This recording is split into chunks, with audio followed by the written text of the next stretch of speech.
Mark Donica here for AfterBuzz TV at RTX 2015 with the directors of X-Ray and Vev, Lindsay Jones and Jordan Cwierz. First question, there's a clear Saturday morning cartoon aspect to the show. What made you choose that style over any other traditional style, like a RTAA style, and it's something super simple? Jordan can get a little bit more into the actual art style later, but as far as just the inspiration for Saturday morning cartoons, I mean, that's what we grew up with, and that was one thing that we wanted to hone in on is shows like Dexter's Lab or Dexter's Lab or Powerpuff Girls. Vision. Yeah, I know. Shows like that or Samurai Jack, things that we grew up with, and same thing, we would watch Saturday morning cartoons. We said, we miss that. People who grew up with that as well are now at the age range that we have, and they have kids as well, and they're dealing with adult stuff, so why not bring back some of that nostalgia for them? Yeah, and when you think about like a superhero show, you think, I don't think Waggly Stick Arms is just as friends. Right. Yeah. So Patrick had actually drawn a shirt of X-Ray and Vev before, well before the show started. So we used that as a jumping-off point, and then we talked about what kind of shows do we like the art style of, and it was a lot of Samurai Jack and a lot of Powerpuff Girls and a lot of Genndy Tartakovsky's stuff. So he's a main inspiration for the art style. Well, I mean, what a guy to go off of, just beyond even his work with Star Wars and Hotel Transylvania. Wonderful guy to model your show after. How soon after the creation of like the suits, like the physical suits that they came out at RTX and did the idea, well, maybe we can turn this into a thing? Like how soon after did that come about? During that RTX, I think it was already well into development. Yeah. Really? Yeah.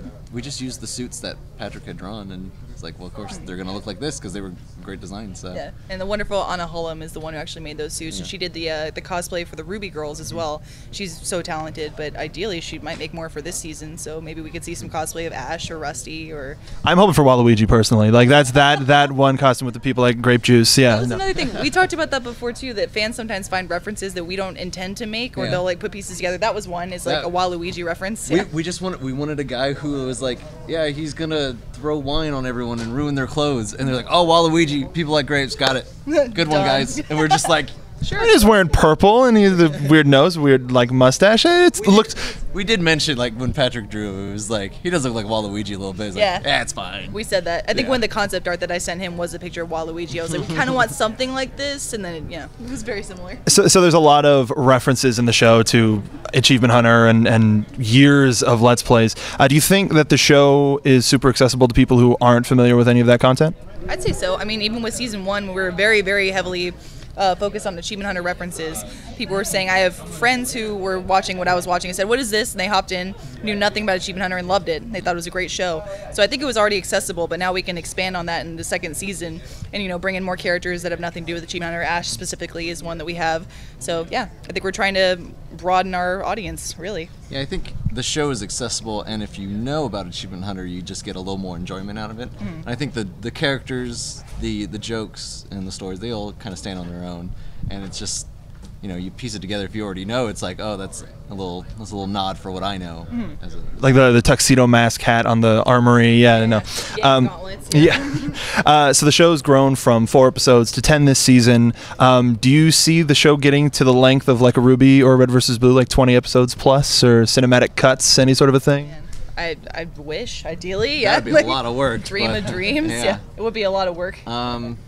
Yeah, well, baby steps. Start with 4, go to 10, and see what's next. Yeah. We'll see how it goes. It was actually it was interesting where we had 4 episodes last season. It's like, well, how do we write a whole story in 4 episodes? So we just used the episode 1 as a pilot, and then beginning, middle, end for the next 3, and then this one we had a lot more breathing room, and we had to figure out how do we do it this time. So I think as the kids longer, we'll keep having to try to figure it out. Right. And with you mentioned the addition of trying to pad stuff out, there's the whole mystery of why Mogar is in the city and what or who he's looking for. Do you plan to have that just be a season-long arc, or is Mogar something that we're going to be seeing in X-Ray and Vev from here on? I feel like he's definitely joined the crew to say. I mean, we talked about Mogar in general, but we feel like he's an anti-hero. He's not really a good guy or a bad guy. He kind of does his own thing. He's kind of just in the middle. He has his own motivations, So, but yeah, obviously he's hanging out with X-Ray and Vav right now. They're dealing with some conflict. We'll see what happens. Yeah. It's more like X-Ray and Vev are trying to exactly. hang out with Yeah. Mogar. They're like, hey. Yeah, really. Mogar featuring X-Ray and Vav. It's true. As much as they try to get rid of him, they just want to keep hanging out with him more. They're just really self-conscious. That's all it's really about. They finally have a friend, another crime fighter that understands their plight. Well, it's either that or Hilda. So who are they going to hang out with, right? Yeah. Rusty's gross. Fair. Yeah, I'll make sure to bring that up to Gray later. So there was a fun line that there's a couple of times where you break the fourth wall, and Ash mentioned in episode 3, not the most recent episode because 4 came out today, right? Yeah. She said that her editor thinks that the Mogar piece could turn into its own series. Was that a sort of like a see how much you like Mogar? Maybe any thoughts of like a prequel series to see where Mogar came from? We're just pulling at strings here. You're giving us a lot. That's another great example of people reading into things. It was just like it was a series of stories that you could write on Mogar. Mogar spin-off, that would be interesting. As a concept, it's interesting. Yeah, some sort of gap between seasons 1 and 2 would be interesting too. I think like if anything, it'd be like there. that. A couple of episodes in between. Yeah, I literally never thought about that until just now. Yeah. AfterBuzz exclusive. This year, Rooster Teeth is releasing its first major motion picture with Laser Team. Do you ever think Ray and Gav are gonna don those suits and we're gonna see a full length live action one? That'd be incredible. Brother. I'd be all for that. We would have to do it as shitty as possible. It would have no Indiegogo, just like what do we got in our pockets? Yeah. It would be homemade, like just or like someone's phone. Yeah, no special effects, just pew, making sounds with your mouth and stuff. Yeah, that'd be fun. That's how X-Ray and yeah, that's how X-Ray and Vav would make it. So that's a funny idea. Maybe like a special feature or something. Yeah. RT short. Yeah. That would be fun. So the guys get their superpowers from Hilda. What superpower would you use? Like not necessarily of the two guys, but what's your dream superpower that would turn you into a superhero? Oh, I've had this answer for a long time, but I would like to make people shit on command. If I could be like, shit right now. And that's it. We gotta. I have to go. You just did.